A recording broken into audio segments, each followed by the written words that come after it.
Bonjour à tous, merci d'être à l'écoute de Propos sur le bonheur, l'émission qui met le bonheur au centre de ses priorités.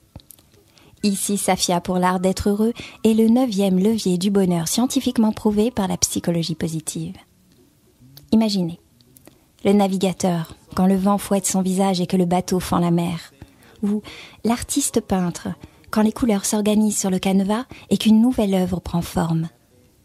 Que ressent-il ?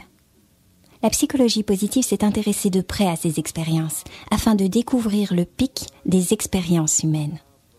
Le professeur Csikszentmihalyi a interrogé des alpinistes, des joueurs d'échecs, des compositeurs de musique, savants et autres personnalités, afin de découvrir comment chaque individu peut se construire la meilleure vie possible. Le secret ? Se laisser porter par le courant, le flow. Littéralement le flux, est généralement traduit par expérience optimale. De telles expériences se produisent lorsque la personne s'engage dans une activité à but clair, confrontée à des défis à mesure de ses compétences, mobilisant toute son attention. L'individu est totalement immergé dans ce qu'il fait et inconscient de lui-même.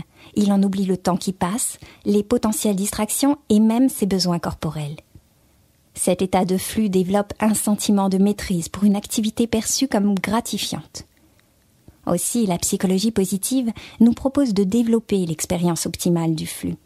Cet état désignant l'expérience de la jouissance totale lorsque vous vous perdez dans la poursuite active d'un objectif difficile qui en vaut la peine. À travers elle, nous avons la capacité de profiter de la vie. Même lorsque les conditions matérielles font défaut et même si beaucoup des objectifs n'ont pas été atteints. Car le flow est une récompense en soi, une activité dite autotélique, c'est-à-dire entreprise sans autre but qu'elle-même. Les recherches démontrent que si l'on préfère généralement les loisirs aux activités professionnelles, nous avons 3 fois plus de probabilité d'expérimenter le flux au travail. Car la peine tourne à plaisir, comme dit Alain, comme celle du musicien, comme celle du peintre. Pas besoin donc d'être un génie, seulement de découvrir ce qui nous motive, ce qui représente un défi à nos yeux. Aussi cette semaine, je vous invite à prendre un temps pour chercher dans votre expérience personnelle vos expériences optimales. Quand vivez-vous l'état de flux ? Identifiez-le dans votre vie quotidienne, à petite ou grande échelle, et répétez-le. Demandez-vous ce qui, dans votre vie, représente un défi qui pourrait entraîner un dépassement de soi. Concentrez-vous sur vos activités et voyez comment y porter davantage d'attention. Comment réduire les activités ennuyantes et transformer un loisir passif en loisir actif. Cherchez la nouveauté et l'émerveillement. Redécouvrez le plaisir d'apprendre. Soyez curieux et audacieux.